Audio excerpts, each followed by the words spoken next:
Mas pulando para um outro jardim, em São Paulo, quando eu fui convidado para fazer a 32ª Bienal de São Paulo, a realidade era este parque, né? O Parque Ibirapuera, em São Paulo. E vocês, talvez quem conhece, mas quem teve uma vez o privilégio de entrar nesse prédio vazio, sabe como é assustador. E principalmente para quem tem que pensar algum projeto para esse espaço que não acaba, e que é muito dominante, e que brutalmente não tem nenhuma articulação, né? Se tem uma articulação na rampa, enfim, mas o resto não é articulado. E é muito difícil, principalmente quando nós começamos a trabalhar nesse projeto, não imediatamente pensar, puxa, aqui tem dois lados, e cada um divide isso em cubos, espaços iguais, enfim. Aí tem dois lados, e tem talvez a comparação de eu tenho mais sol, você tem a sombra, eu tenho um espaço maior, você tem um espaço menor. E radicalmente em 2016, você lembra disso, né? Então, achava importante pensar uma outra forma de não criar necessariamente linhas retas e uma organização urbana para dividir e entender o espaço. E lá tinha um trabalho de um artista que acho que vale muito a pena estudar cada vez mais, Øyvind Fahlström. Øyvind Fahlström é um artista que nós apresentamos na 32ª Bienal. Ele já foi apresentado em 2007 também na Bienal do Mercosul, e logo em seguida na própria Pinacoteca mostrou uma série de desenhos. Mas ele tem uma relação com o Brasil muito forte. Ele nasceu em São Paulo em 1928. Ele saiu do país com 10 anos e meio, os pais mandando ele para visitar os avós, que eram suecos e noruegueses. Aí isso foi em 39, então começou a Segunda Guerra Mundial, ele nunca mais voltou, e teve o resto da vida totalmente a vida de um artista sueco, depois morando em Nova York, trabalhando em sueco, em várias línguas inventadas. Mas ele, em vários depoimentos, ele sempre falava, mas o que é importante saber é que eu passei os primeiros 10 anos da minha vida no Brasil. E tem uma curiosidade que só apontando, porque é importante, porque Evandro tem trabalhado isso muito, sobre poesia concreta. Ele, paralelamente a muitos seus contemporâneos, e até a turma, por exemplo, que nasceu provavelmente menos do que 1 quilômetro dele, em São Paulo, os irmãos Campos, por exemplo, ele, nos mesmos anos, talvez brincados nos mesmos, enfim, pátios ou quintais, enfim, ele desenvolveu uma poesia concreta, totalmente independente, mais musical, mas nos mesmos anos do que os brasileiros. Isso é altamente interessante, que isso meio é uma coisa estava no ar, ou talvez estava no ar paulista na época. Ele fez em 73 um trabalho muito importante, que já é um dos últimos trabalhos, mas ele chama Jardim, um modelo para o mundo. E eu acho que isso é um trabalho que nós queríamos muito, muito, muito trazer para a Bienal de São Paulo. Infelizmente era impossível por causa de seguro, a quantidade de público que passa pela Bienal, o risco de visita escolar com mochila, porque isso é feito de assim, potinhos de plantas, estacas e placas de acrílico. Em cima dessas placas de acrílico são desenhos abstratos de explicações. Assim, de explicações sobre relações econômicos e econômicos e de poder, vamos dizer, no mundo. Por que eu quis mostrar esse trabalho? Por que esse trabalho foi importante para nós? Basicamente pelo título. O Jardim, um modelo para o mundo. Então, assim, pensando que poderia ser isso, só uma outra semente que acho que porque a gente falou bastante sobre jardins, mas a gente fala sobre jardins, por exemplo, o desenho de um jardim, talvez a metáfora de um jardim. Mas jardim, um modelo para o mundo, não é uma metáfora, é uma metodologia.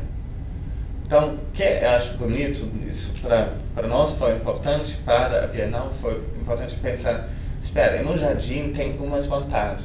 Talvez quando a gente pensa sobre o que poderia ser um museu, um espaço museológico mais adequado de hoje, o jardim pode ser talvez uma forma de pensar ele metodologicamente. Porque no jardim a gente não compara, a minha quadra é maior do que a sua. Por que a gente também não compara um grande bambuzal ao lado de um jardim de pedras e fala, puxa, esse é muito pequenininho, esse jardim de pedras, né? A gente fala, não, cada um na sua escala. A gente não compara dimensões, a gente compara escalas. E a escala faz sentido. Coisas podem ser muito íntimos num jardim e muito grandiosos e muito gigantes. E essa possibilidade de tudo coexistir no mesmo espaço é algo que acho pode ser um modelo para o mundo. Então vamos passar, por favor, para... não, eu estou. Então, claro que a gente quis fazer alguns trabalhos também no jardim. Aqui uma pista de skate da Cujon A, um monte de cogumelos aqui escultóricos, mas quem visitou a 32ª Bienal tem visto que provavelmente cogumelos apareceram em vários trabalhos, como feitos em laboratórios, escultóricos, em desenhos, aparecendo em filmes, de artistas da Dinamarca, da Finlândia, do Congo, da Colômbia, da Lituânia, da Polônia, do Brasil, enfim, parece o cogumelo é um pouco um caminho, né, um zeitgeist, talvez, uma forma de talvez entender coisas que a gente não entendeu até recentemente. Enfim, o cogumelo aparece, mas principalmente era, e aí um pouco fechando o círculo, a volta, que o prédio do Niemeyer faz da própria Bienal, ele também no térreo não tem paredes, ele é diretamente muito similar ao projeto do Tunga, muito aberto para fora. Então a gente quis, e muitas vezes essa parte dentro tem sido usada como área de recepção, área de acolhimento, área de se organizar, e a exposição supostamente só começa lá em cima, ou a partir da rampa, ou dentro de um espaço criado dentro desse grande vão, uma grande área aberta. Mas a gente quis trabalhar um pouco com essa ideia a partir do modelo jardim. Então vamos simplesmente continuar, que as plantas que estão fora continuam dentro. Então teve muitos jardins dentro do próprio prédio. Aqui um trabalho da Rosil, a gente já viu Franz Kreisberg. A Carla Felipe, por exemplo, uma artista portuguesa que criou um jardim, acho que aqui no próprio série dos seminários, talvez um dos trabalhos mais, eu diria, bem-sucedidos, é do Jorge Mene Barreto. Eu acredito que ele tem falado sobre o trabalho bastante, que faz parte toda essa ideia de pensar metodologicamente uma exposição não como uma mostra apenas, mas como um sistema em qual você participa, e como esse sistema pode ser inserido num sistema maior. O Jardim da Carla é exatamente isso. É um trabalho sobre plantas, os chamados punks, os plantas alimentícios não convencionais.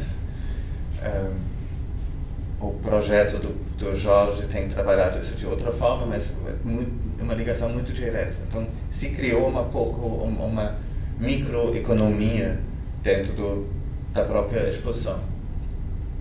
Teve trabalhos como esse da Rita Ponce-León, extremamente íntimos e próximos. Teve escala enorme, como esse trabalho da Laís Mirra, então, que fala exatamente sobre a escala. Duas escalas, duas medidas é o título. E talvez aqui dá para mais ou menos entender ou talvez aqui, entre isso e isso, que estava tipo 50 metros um ao lado do outro, essa ideia de usar o jardim, não realmente a metodologia do jardim como estruturador do espaço. Essa aqui é uma apresentação do Vídeo nas Aldeias, mas você podia ver atrás o Vladimir Dias Pino, para um lado, para o outro lado tinha trabalhos assim da Isa Terrazzi, Vídeo lá atrás, etc. Assim, essa ideia de se é possível ser aberto, você passando de uma área para uma outra, e é uma área que pode ser de escala grande e de peso, e outra pode ser muito íntima, como talvez esse conjunto de ervas que era dentro, um mini elemento dentro de um trabalho da Pia Lindman, uma artista finlandesa. Ou aqui o trabalho do Francis Alice, que trabalhou com espelho, trazendo de novo o jardim de fora para dentro do próprio trabalho.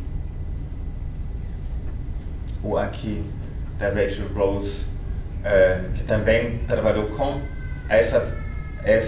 assim, ela trabalhou de fato com uma película em qual ela projetou o filme, e às vezes, dependendo da quantidade de luz, aparecia todo o jardim lá atrás, ou a película ficou não transparente, opaca.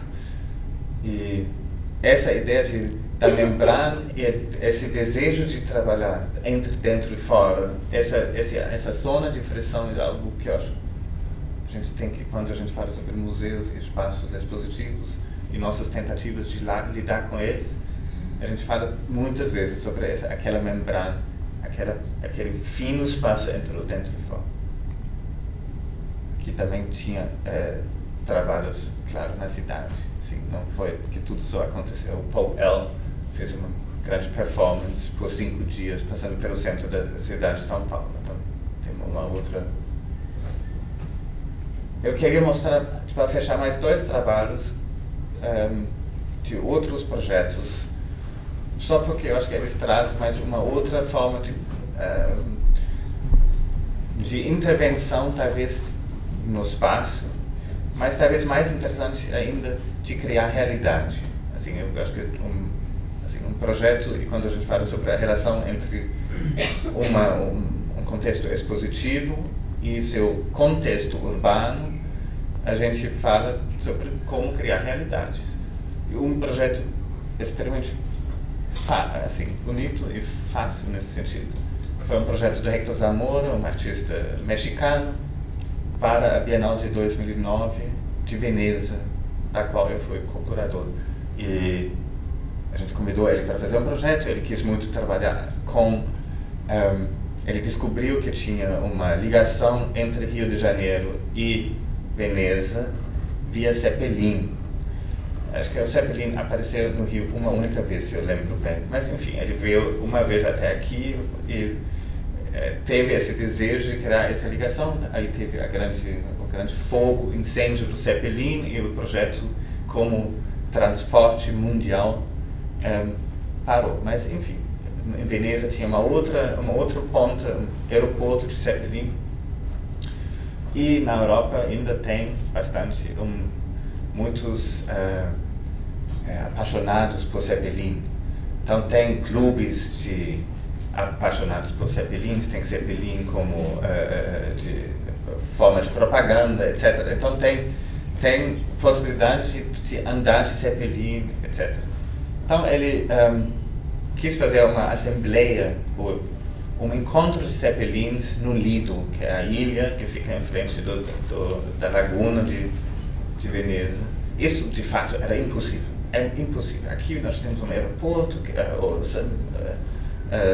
San Marco, que o aeroporto é muito próximo da cidade, e tem muito turista, e assim, não tem como, não vai ter. Então ele falou, tudo bem, então vamos inventar que isso teria acontecido. Então ele criou esse Zeppelin, como ele ficou preso dentro do Arsenale. Ele convenceu os pintores de rua, que normalmente pintam aquarelas e desenhos de gôndolas, para fazer, em vez de gôndolas, fazer Zeppelins em cima do Canale Grande. Ele desenvolveu cartões postais, animações de no web, né, uns trailers de YouTube que apareceram, Zeppelin sobre Veneza, sobrevoando Veneza.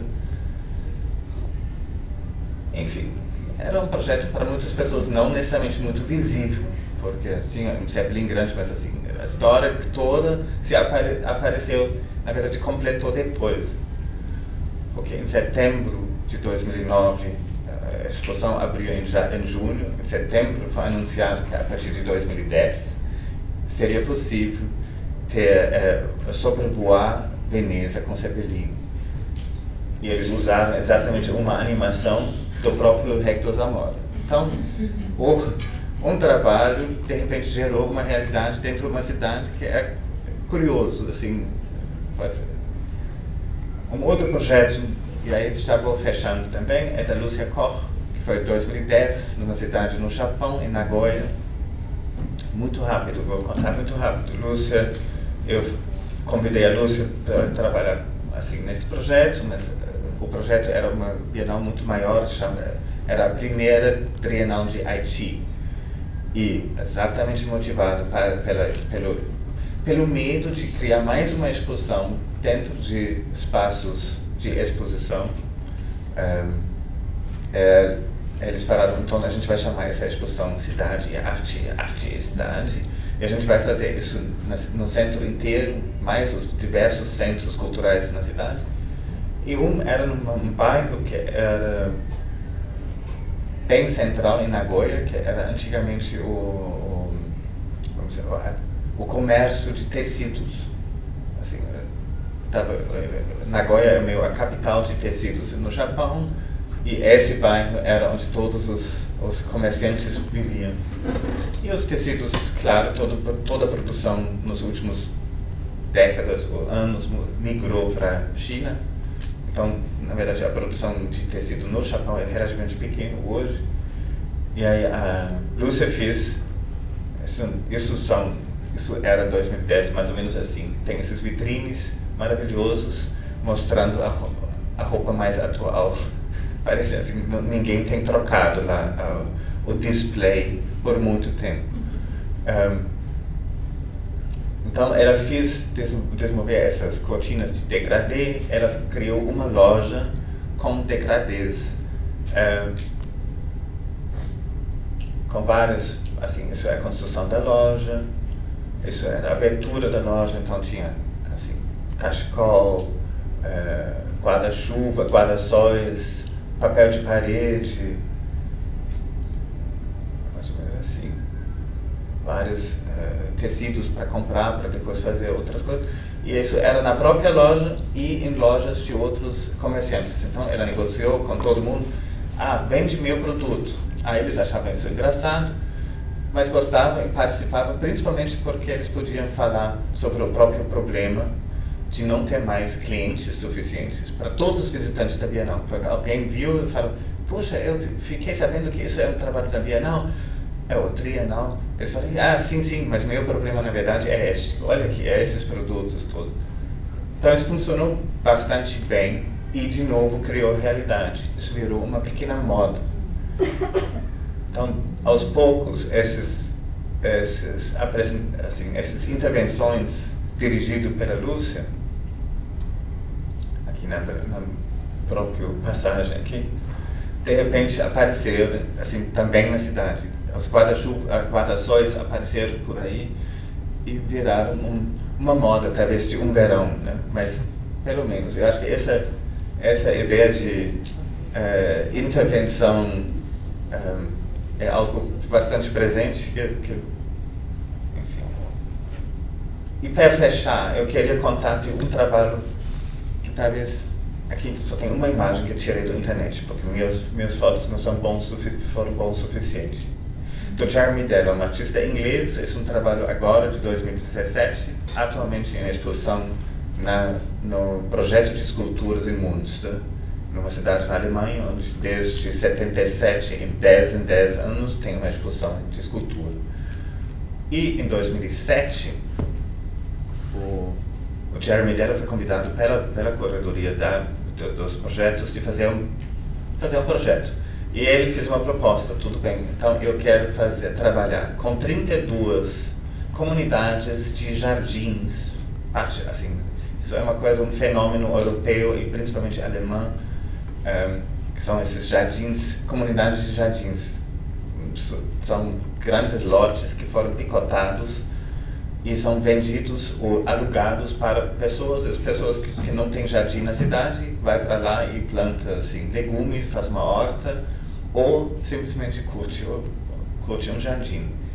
Mas são muitos jardins relativamente pequeninos, então são tipo uma fileira assim, a outra já está ali, então é muito próximo, um vivendo com o outro. Ninguém mora lá, mas todo mundo usa esse jardim. E então, ele fez contato com 32 desses conjuntos ao entorno e pediu para eles fazer um diário por 10 anos.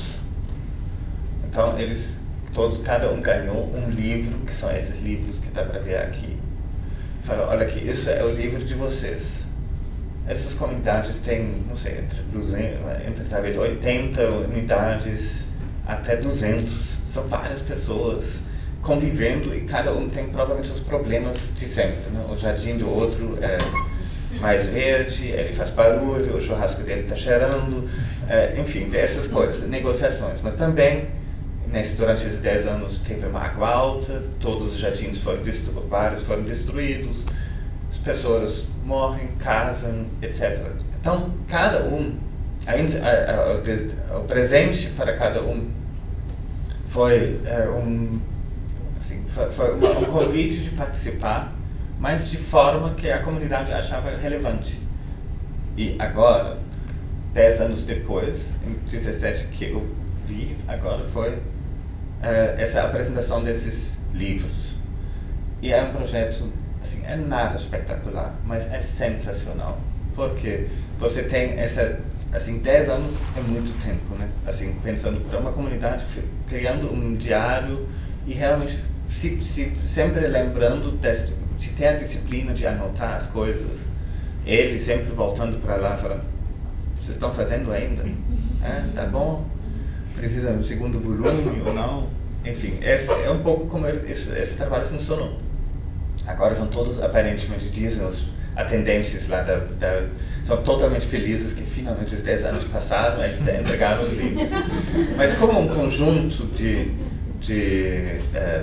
trabalho, eu acho altamente potente, porque claro que é sobre jardins. Os jardins não é uma metáfora lá, sim, ele é um pouco a vida, que é talvez um ponto em comum entre todos os indivíduos que estão lá nessa comunidade. A única razão para estar juntos é cada um tem um jardim. Mas também é um pouco essa ideia de construir uma comunidade. O que significa, o que tem acontecido de 2007 para 2017 no mundo, como isso reflete a cada um e nossas ideias de como a gente constrói comunidades entre si, isso a gente, lembrando das nossas próprias vidas, é altamente potente. Tudo que aconteceu nos últimos 10 anos e como talvez alguns discursos que a gente pensou, lembrou o que era importante 10 anos atrás, hoje não é mais ou é diferente. Os problemas são outros. E isso eu acho que é bem potente. O que vai acontecer com esse trabalho, eu acho que nem sei se eles já sabem. A atendente no jardim, onde o público é convidado para abrir um livro e ler, fala, depois que tantas pessoas têm lido os livros, provavelmente eles vão primeiro restaurar os livros e depois o artista vai pensar o que vai acontecer. Mas eu acho, assim, só para fechar, eu acho potente como imagem. Eu quero fechar aqui, obrigado.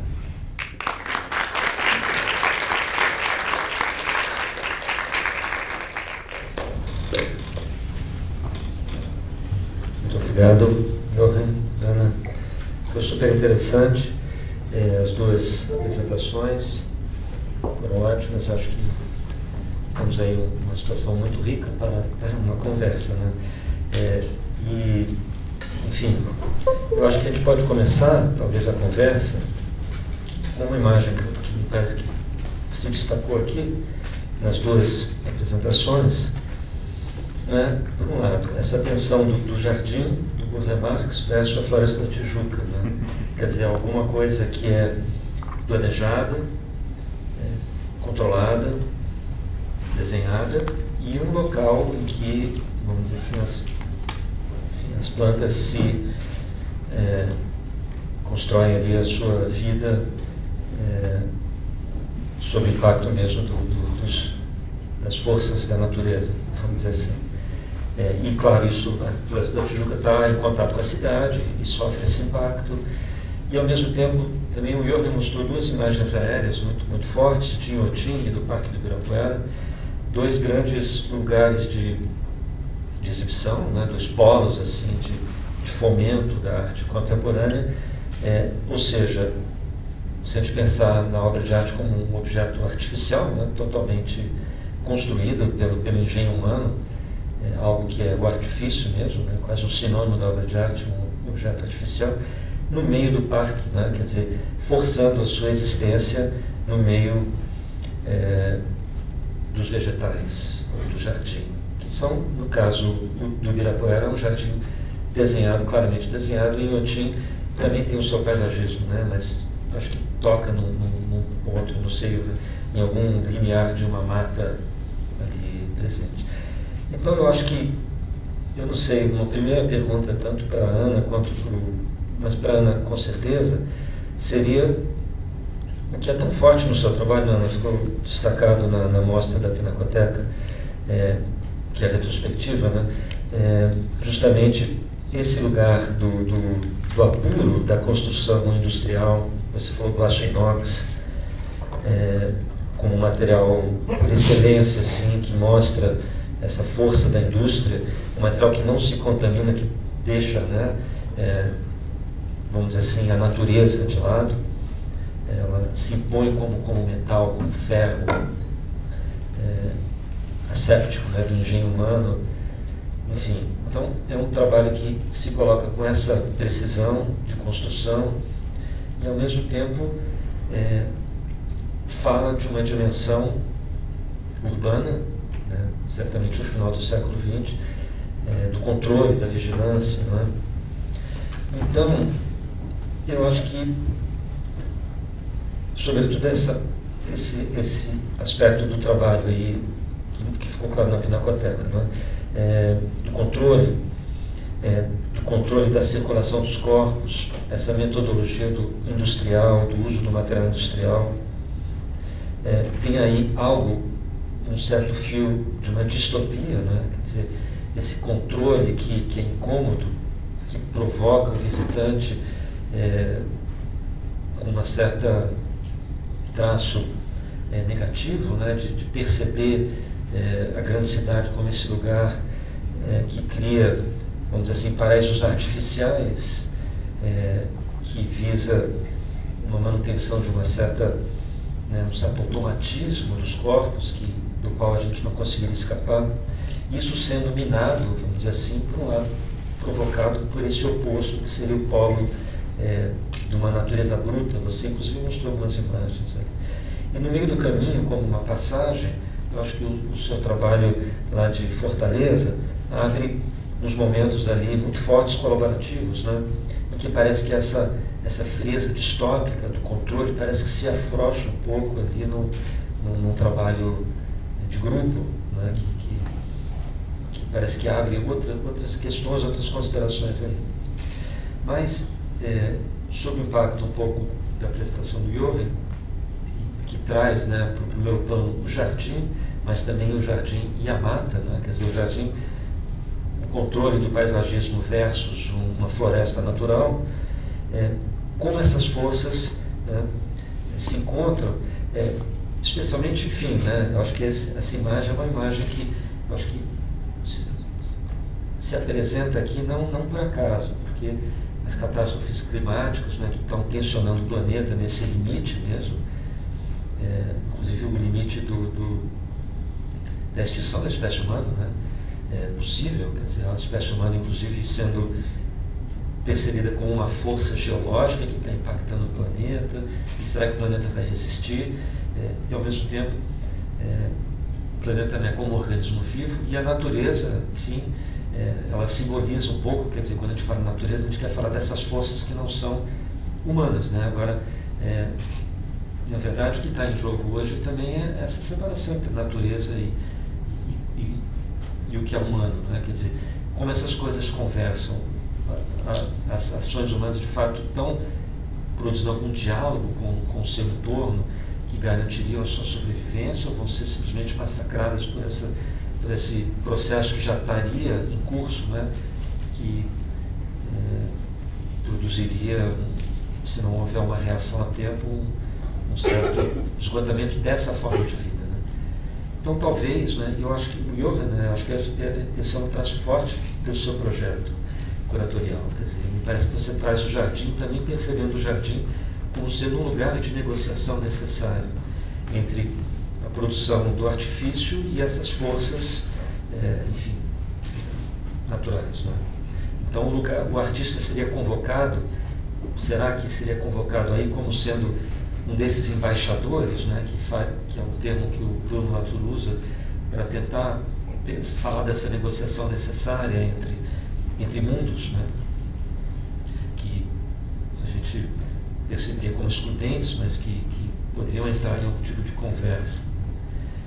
Então, talvez é uma pergunta assim geral, mas acho que cada um pode mergulhar nela ao seu modo, né, para tentar ver, no caso, né, da Ana, como o fio da sua poética conversa com essas urgências, e Johan também como curador, né, eu acho que a ação curatorial também se move através de poéticas, né?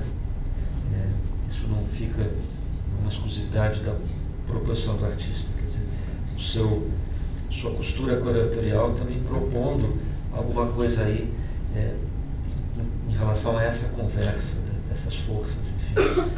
Então fica aí uma primeira pergunta para a conversa poder começar. Bom, eu não sei, talvez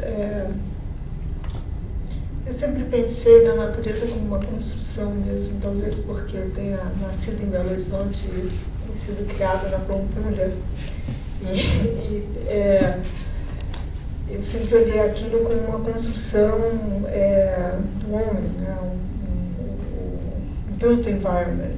E eu acho que anos depois eu passei a me questionar a respeito dessa relação e de toda a herança racionalista, né? Quer dizer, eu acho que os objetos que eu passo a construir, eles, esses de aço inox, dessas instalações, essa observação do espaço público, me leva a uma...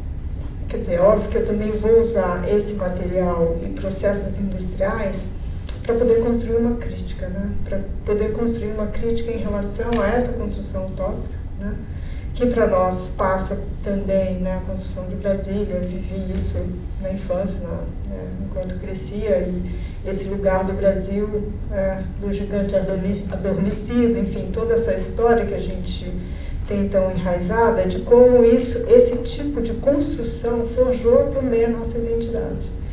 E de uma certa forma, sempre foi muito angustiante para mim tentar, quer dizer, encontrar uma coerência nisso em relação a um projeto e também como isso se desenvolveu ao longo dos anos, né? Quer dizer, então eu acho que a partir desse reconhecimento eu vou buscar umas saídas, né? Quer dizer, quem é que pode nos dar respostas e no campo da arquitetura, por exemplo, no Brasil, e de outros agentes que estariam fazendo coisas importantes para somar a esse tipo de visão. E isso, quando eu começo a pensar em Lina Bobardi, qual foi a Bienal do Mesquita? Que ano foi? 2008, inclusive eu fiz um projeto a convite do Ivo para um projeto educativo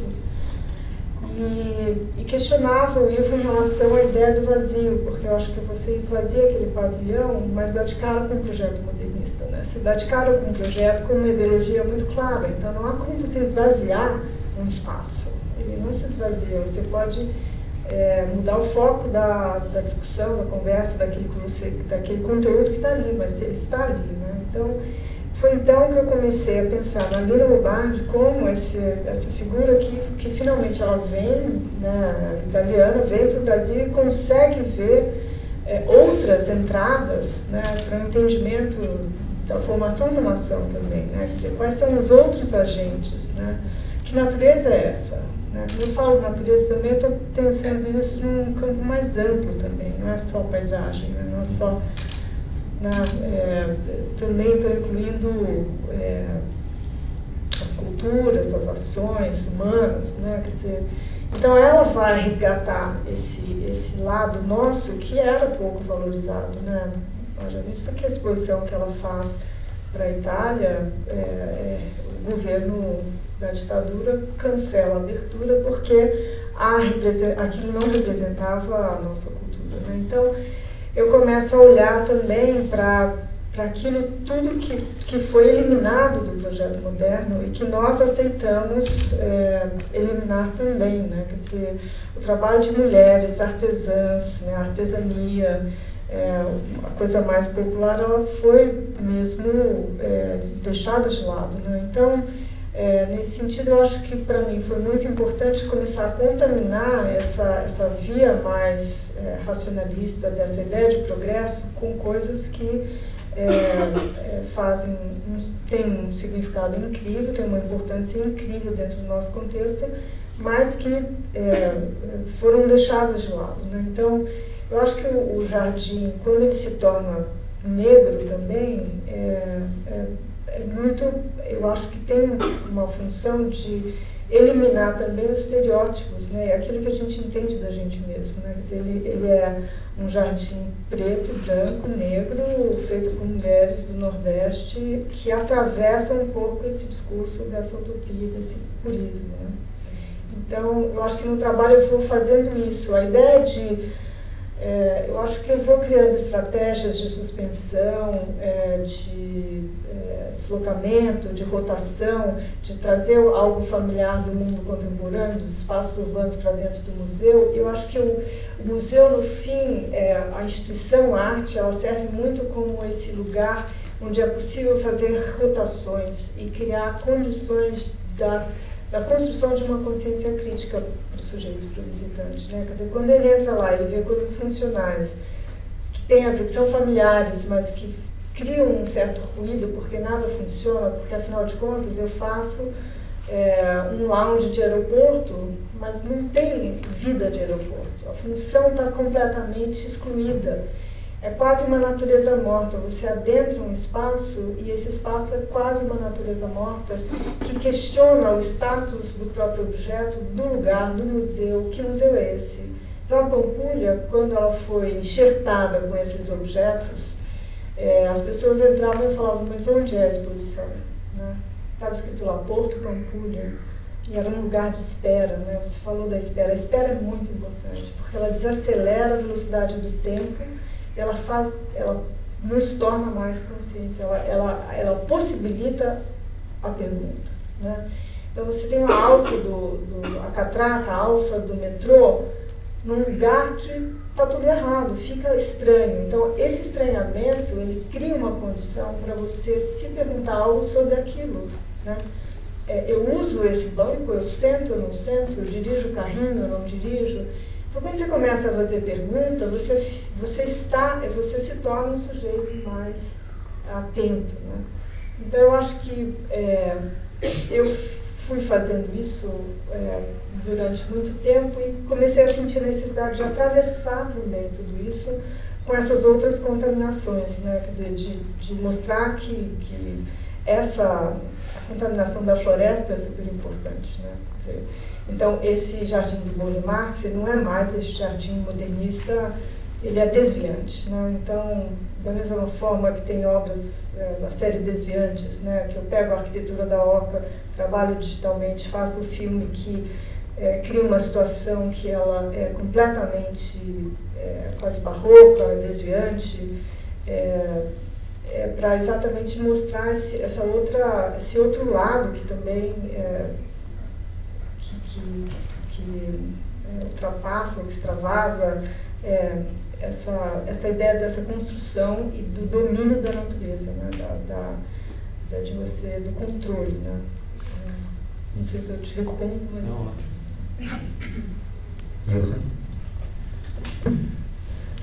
Eu acho muito interessante que a questão entre natural e artificial, porque ela, na verdade, ela sugere como se existisse essa polarização, mas ela não existe.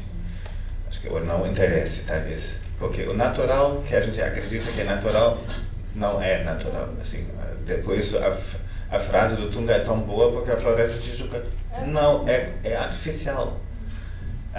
Eu, assim, como alemão, acostumado com uma paisagem, vamos dizer, de florestas europeias e filho de engenheiros, várias gerações de engenheiros florestais, eu sei que são todos construídos, assim, e construídos durante centenas de anos. Assim, o uso da terra, de floresta é tão comum.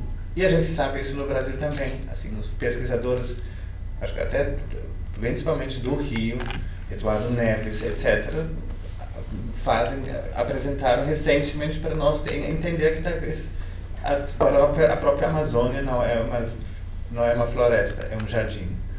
Então, se isso é o caso, assim, todo entendimento de natural versus artificial tem que mudar. Isso, acho que para mim é interessante, aí entra talvez essa questão da poética, pelo menos que guiou bastante nossa pesquisa para a Bienal. Não cair na polarização. E nós, na arte, a gente tem, vamos dizer, operando a partir da arte, a gente tem um privilégio enorme, porque a gente nunca fala uma coisa dá certo e errado. A gente sabe muita coisa dá errada, e a gente faz apesar de estar dando errado o tempo inteiro, a gente faz de novo. Então, na verdade, para nós, essa categoria não, entre certo e errado não funciona. A gente insiste. Isso, acho que é uma forma de talvez se apropriar de várias formas de pensar, de conhecer, de sabedorias, de apropriar de tantas realidades, culturas, tradições, formas de ecologias de pensamento, de saber diversos e apropriar de todos. Eu acho que isso é um pouco, assim, quando se usa Bruno Latour, por exemplo, como embaixador, assim, os artistas, ou a arte, ou nós que trabalhamos perto, ou com, ou próximo, ou da arte, a gente se alimenta dessa possibilidade de pensar o impensável, de imaginar o imaginável, de fazer a questão ou pergunta mais absurda, mas permitir que ela existe, que ela a partir da arte. Na arte é possível juntar todas as informações e formas de pensar. Não é uma contradição entre um conhecimento científico e espiritual, esotérico e indígena. Tudo é possível. Assim, uma ideia de alta tecnologia não é uma contradição a um desejo de usar outras tecnologias, usando drogas e não sei o que. São todas tecnologias e são todas possibilidades de inventar uma forma de lidar com a nossa realidade. E a gente, sim, isso acho que também é Bruno Latour que diz, a gente precisa de todos. Uma não é mais suficiente. Então acho que isso um pouco dessa ideia de não, acho que é importante, e me interessa o jardim exatamente por isso, porque a gente, como metodologia, ele nos apresenta o tempo inteiro a questão de, mas isso foi feito, ou isso é assim? Isso é uma tradição ou isso é um acaso? E eu acho que isso, nesse sentido, é bonito pensar nisso. Então, alguma pergunta, comentário?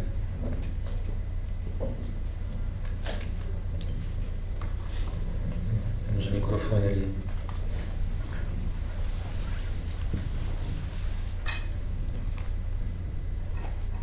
Deixa eu...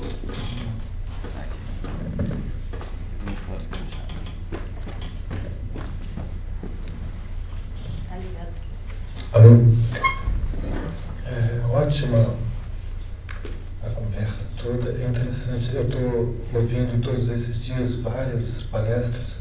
É tão bonita a questão de... Teve uma primeira palestra de um antropólogo que ele fala que o Brasil tem 300 línguas indígenas e cada língua é um mundo, né? Cada língua estabelece uma construção do mundo totalmente diferente. É bonito a gente ver que cada apresentação que se sucede aqui também apresenta uma perspectiva da arte e de todos esses problemas diferentes. Então, a gente sai um pouco desse estado de pessimismo em relação à nossa realidade imediata. Mas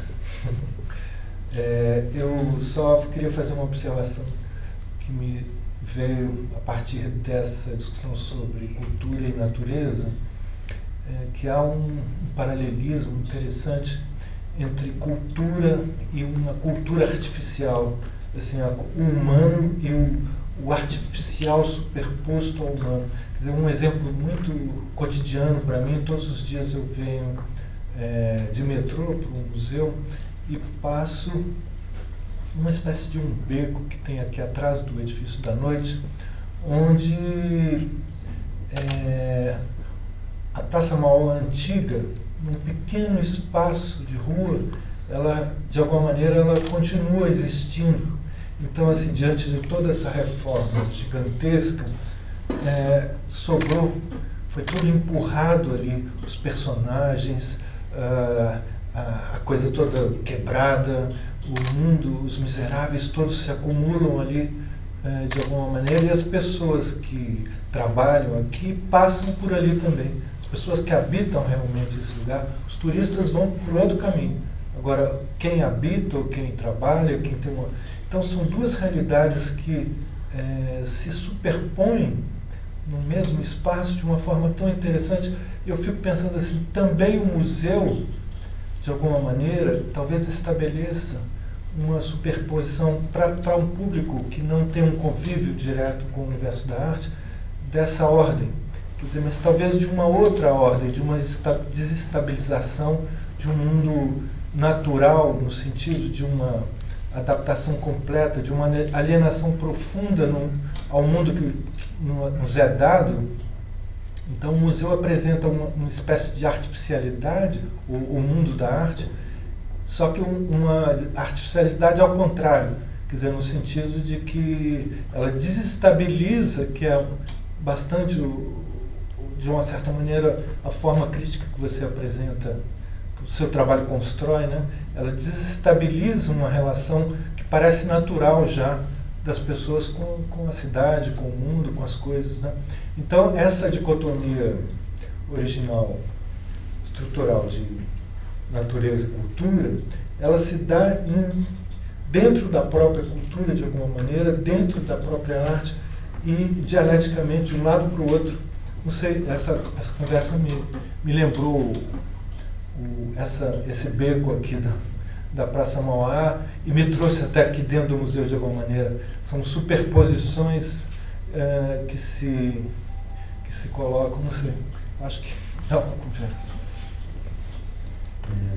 É perfeito você desmontar a oposição natureza e artifício, né? Na verdade, essa oposição natureza-cultura é também responsável pelas catástrofes, né? De alguma maneira, o que você faz, né, de tentar desconstruir o pensamento racionalista moderno e também mostrar que o racionalismo exclui, né, aspectos colaborativos, que ele é patriarcal e que ele vamos dizer assim, vertical, né, e ele tem aí uma asepsia racial também, etc. Quer dizer, então, essa oposição é que, de fato, né, responsável um pouco por algumas das catástrofes, né? E me parece que está em jogo essa linha limite e o aspecto de colaborativo, né? Exatamente, pensar como é possível pensar esse objeto, obra de arte, esse engenho, né? Esse objeto que ele é conceitual, de alguma maneira, ele é uma construção, ele é um plano, né? Como ele pode ser concebido num contato qualquer com essas outras forças, né? Que não são tão tomáveis, né? Que frente às quais é preciso abrir frentes de contato, de negociação. E como você falou, Ana, quando a gente fala de natureza, é preciso lembrar as questões culturais, né? E a ideia de natureza, de fato, é sempre uma projeção em cada tempo do que a gente sabe ou que entende, como a gente vai definir algo com os nossos conceitos, algo que parece que que resiste, né, a nós. Né? Então, entender esses limites, essas resistências e me parece que é de fato exatamente isso, uma linha limite, né? Até onde a gente pode entender ou avançar, né, com essas ferramentas e o quanto a gente tem que esperar, como vocês falaram, e reconhecer esse lugar de estranheza, né, de desafio, de provocação. Mas eu acho que nesse momento é importante ver como a conversa se desdobra com vocês também.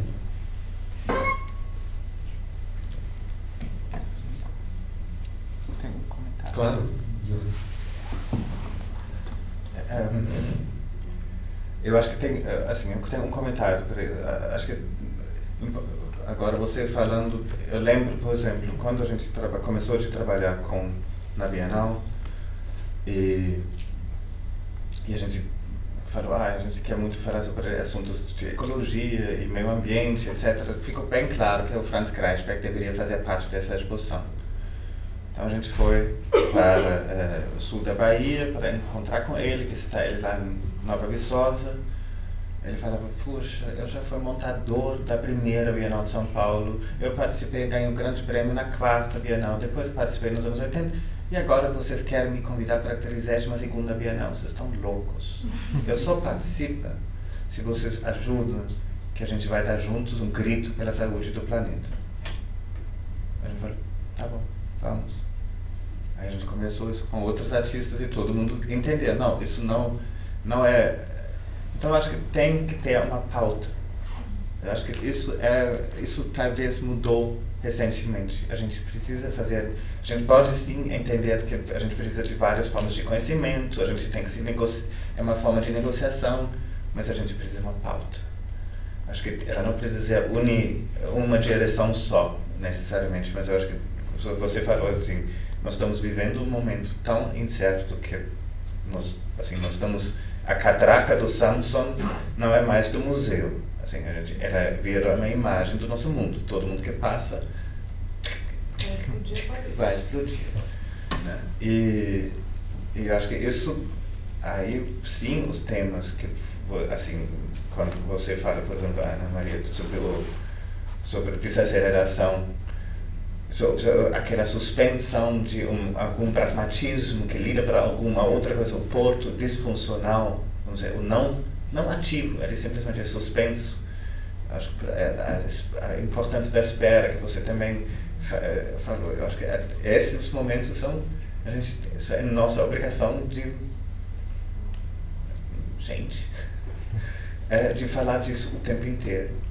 Aí, eu penso, você fazendo, eu não sei se o seu comentário eu li ou entendi da forma certa, mas eu acho que você falou que é interessante que os usuários da região passam pelo beco.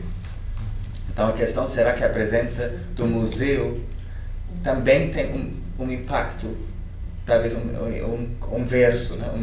uma inversão, não que seja só por ser retirado, vamos dizer, de uma área que era a área de todos, agora virou uma área de turistas, mas talvez a pura presença já pode também ter um impacto. Aí eu penso assim, num Kreisberg, que fala desde 58, que dá o grito pela saúde do planeta. Agora, 70 anos depois, a gente de repente isso começa a fazer parte de um vocabulário de muitos artistas. E muitas pessoas falam, mas ele insiste. Eu acho que essa forma de insistir, eu acho, é uma imagem forte dentro do seu comentário. Eu queria fazer um comentário, retomando o título do nosso encontro e voltar à questão da arquitetura e só apontar como a gente fez um deslize, né? É muito interessante, eu estou com isso como uma coisa que ficou aqui, uma pulguinha atrás da orelha, que eu acho interessante, que a gente está falando de uma certa eu gosto muito da imagem que você trouxe do Tumba, dessa transparência, né? Quer dizer, o que é arquitetura no fundo, de que arquitetura a gente está falando, né? Como eu acho que ela está sempre presente, né? Quer dizer, ela está presente, mas de um jeito que cria, que é menos a opacidade, mais a transparência e talvez aquela membrana que você fala, sabe, daquele trabalho, do vídeo que era maravilhoso, né? Quer dizer, esse lugar onde você pode ter a consciência, né? Deixar consciente o lugar, né, como espaço físico, mas também vazar, né? Isso eu acho que é um certo motor das ações, né? Então, por exemplo, em Fortaleza, para mim, o que foi mais incrível foi essa possibilidade de negociar com todos os parceiros e às vezes até inimigos, sabe? As instituições, de certa maneira, têm algumas competições, as direções não concordam com as outras, e eu me vi ali numa cidade como uma estrangeira, fazendo todo mundo conversar. Porque o meu projeto dependia que eles fizessem essa negociação de um topar trabalhar com o outro. Quer dizer, o projeto, que na verdade era do Centro Cultural Banco do Nordeste, a exposição foi toda no Dragão do Mar. Então, nesse sentido, eu me vi como esse agente mediador de uma conversa onde o museu vira uma coisa expandida. A arquitetura, são várias arquiteturas, são vários lugares, e para olhar para uma coisa que não é nem a arte que está lá dentro, mas é olhar o Jardim do Burle Marx, que não está lá mais na cidade, o que está acontecendo na cidade. E eu acho que muitas vezes a gente começa esses projetos com perguntas muito simples, né? Então, eu queria só contar rapidamente uma experiência que eu tive na Holanda, que também faz uma exposição de arte pública em Sonsbeek, chama Sonsbeek a cada 7, 8 anos. Eu participei em 2008, e a curadora tinha uma ideia de inaugurar a exposição com uma procissão na cidade, envolver as comunidades, e cada artista deveria escolher uma comunidade com quem deveria trabalhar. E as comunidades fizeram várias listas. E eu cheguei lá e fiz uma pergunta: de onde vem a água? Depois que eu fiz a pergunta, eu falei, eu sou muito idiota, porque quando eu chego na Holanda e pergunto de onde vem a água vem de todos os lugares, né? Eles estão construindo uma engenharia ali para conseguir ter mais terra, se proteger do mar, enfim. Mas essa pergunta tão simples gerou uma coisa tão intensa, né? Quer dizer, e eu tinha que fazer um trabalho para o parque. No fundo, virou uma grande celebração às águas, uma pesquisa enorme sobre a história dos movimentos da Terra na Era do Gelo, que empurra as crateras da Terra e a água não sobe para a superfície. E na Idade Média, antes do motor, né, e da eletricidade, para o desenvolvimento econômico de uma cidade, era necessária a construção dos moinhos de água. E essa cidade não tinha moinho de água porque não tinha água, não tinha rio. Então é toda uma engenharia feita com radiestesia. Então eu fui trabalhar com radiestesistas, examinando o solo, trouxe engenheiros, geólogos também, então trabalhando com essas tecnologias tão distintas, né? E o trabalho se deu todo com a comunidade a partir dessa pergunta muito simples. E fomos mapeando toda uma história desde a Idade Média que era desconhecida para a maioria das pessoas. Então, eu acho interessante quando a gente consegue trabalhar de uma certa maneira para construir um pertencimento e olhar, nesse caso era especificamente um olhar para uma situação, né, de um fenômeno natural, de uma condição que ligava não só a natureza, mas também o mundo construído, né? Quer dizer, o desenvolvimento da cidade se dá a partir desse conhecimento, desenvolvimento que vai possibilitar o florescimento da cidade. A obra era uma coisa completamente transparente, eram marcos em pedras no chão que marcavam os veios d'água, com uma espécie de celebração às águas. Então, eu acho que é interessante a gente pensar também que muitas vezes o espaço que a gente trabalha, ele não é material, né? Você pode estar articulando uma série de agentes e construindo um lugar a partir dessa transparência, né, dessa junção de vários lugares, instâncias, tempos, espaços, né, que eu acho que é um pouco isso que você faz também no seu trabalho. Então, provocação para ambos aqui também, diante dos tempos que a gente vive, da urgência nos tempos atuais, né, início do século XXI,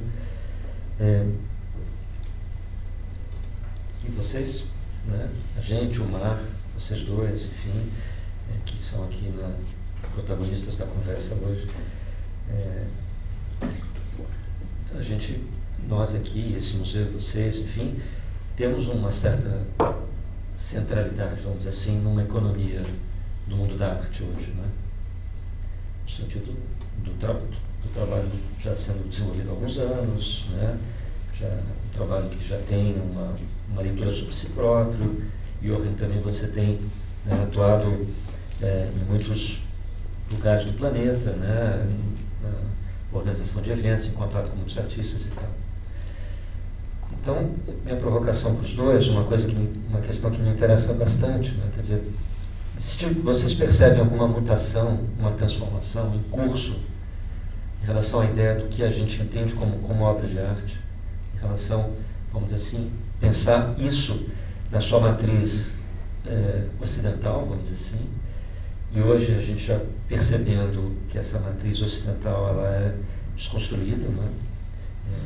No paradigma do planetário, né, da globalização e tal, e, sobretudo, o impacto dessas mutações que estão em curso, né, e a necessidade de ter uma reflexão sobre isso. Então, a noção de museu, do que é um evento de arte, do que a gente deve fazer enquanto esse agente, né, que produz algo que chamamos de obra, isso vocês percebem em curso, assim, algo sendo, né, conduzido, né, investigado, experimentado, quer dizer, eu digo isso também porque existe essa discussão hoje, né, em torno do que se chama uma certa virada ontológica, né? Então, e a experiência da arte contemporânea, sobretudo esse momento que a gente chama de arte conceitual, né, trouxe para muito perto dos artistas e dos curadores, de todos os agentes assim do campo, a noção de que toda vez que a gente faz algo ali, está em discussão, afinal de contas, o conceito de obra, né? Isso não é algo mais estático, porque isso migrou para um núcleo mesmo de ação, né? Então, é uma provocação, né? Não estou pedindo para ninguém aqui exercer o papel de vidente ou nada disso, mas perceber mesmo na pragmática do dia a dia e das urgências mesmo, das negociações e dos pactos que são feitos a cada evento, né? Se isso está em andamento de alguma maneira. Uma excelente pergunta, porque assim, eu tive agora esse privilégio de visitar por exemplo, o Munster, né, que acontece em 10 anos, e a Documenta, que acontece em 5 anos. Então você pensa, foi a terceira Sculpture Project, então 97, 2007 e agora 2017. E não sei, a quinta ou sexta Documenta, enfim. Nesse período você pensa assim, será que mudou o jeito como a gente pensa sobre arte? A presença de escultura na cidade mudou totalmente, claro. Assim, as esculturas em Munster é muito bonito, porque você tem camadas e camadas de produção, assim, porque muitas coisas ficam na cidade. Então você tem Claes Oldenburg de 77, ou vários outros que são esculturas muito sólidas. E acho que por isso a gente não fala de arquitetura, porque a gente não fala mais de coisas tão sólidas. Esculturas muito sólidas. Nos anos 80 começaram as primeiras coisas conceituais. Em 97 era no auge da ideia de relational aesthetics, na relação assim, estética relacional, onde o artista faz um pier no lago, como chama pier? Um pier no lago, ou provoca um jogo, ou fazer uma coisa, enfim. 2007 já era diferente e agora era muito desconstruído nesse sentido, pensando dessa forma. Mas eu acho que isso é todos, com cada, nós estamos ganhando línguas. Isso é maravilhoso. Com cada linguagem que a gente ganha, é mais uma possibilidade de entender nosso mundo, mais uma possível imaginação. Eu acho que para mim, assim, eu não vejo, sim, tem uma, assim, eu vivi isso bastante na pele, fazendo uma Bienal, porque a gente muito, assim, apresenta uma coisa, aí a crítica fala que isso não é mais arte, arte não pode ter mais, um filme de arte não pode ter mais do que 3 minutos, ou artista que faz jardim, isso não é uma escultura, etc. Tudo isso apareceu, de críticos conhecidos.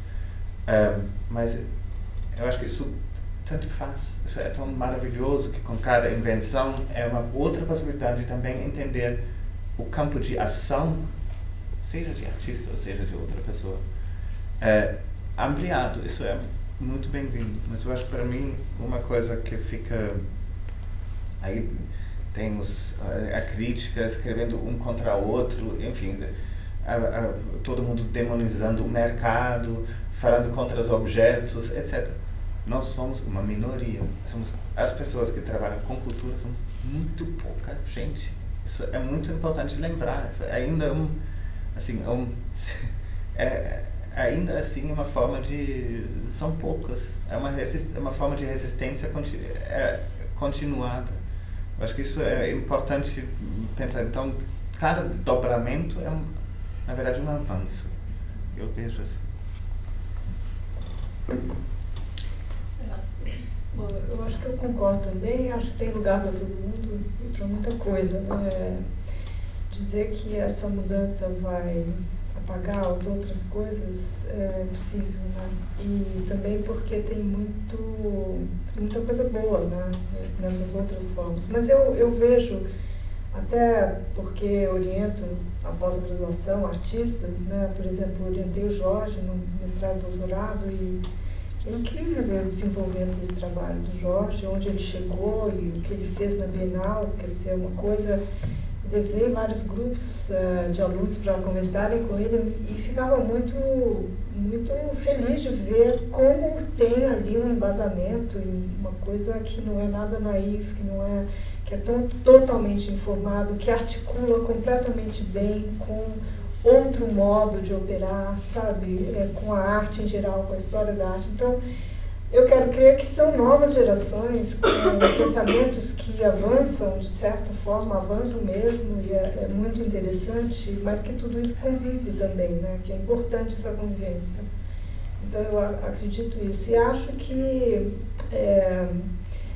o mercado também é uma coisa que está aí, que o mercado tem as suas necessidades e vai querer determinadas coisas e que essas produções elas vão continuar também alimentando o mercado, né? Então, e tudo bem, quer dizer, eu acho que no final das contas o que importa é entender a qualidade das coisas, né? Quer dizer, o que é importante é cada artista tem uma abordagem, uma maneira de fazer perguntas e de tentar respondê-las, mas de certa forma há uma mudança no bom sentido para questões e práticas muito relevantes hoje, né? Mais horizontais, mais inclusivas, colaborativas. Todas essas ações são realmente importantes porque elas são formas de resistência, né?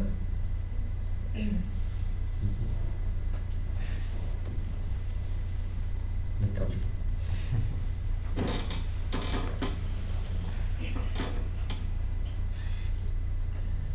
não sei qual é o nosso horário final aqui. Então, bom, se ninguém tem nenhum comentário mais nesse momento, Johan, Ana, vocês querem dizer mais alguma coisa? Evandro? Então, agradecemos a presença de todos. Obrigado. Muito obrigado.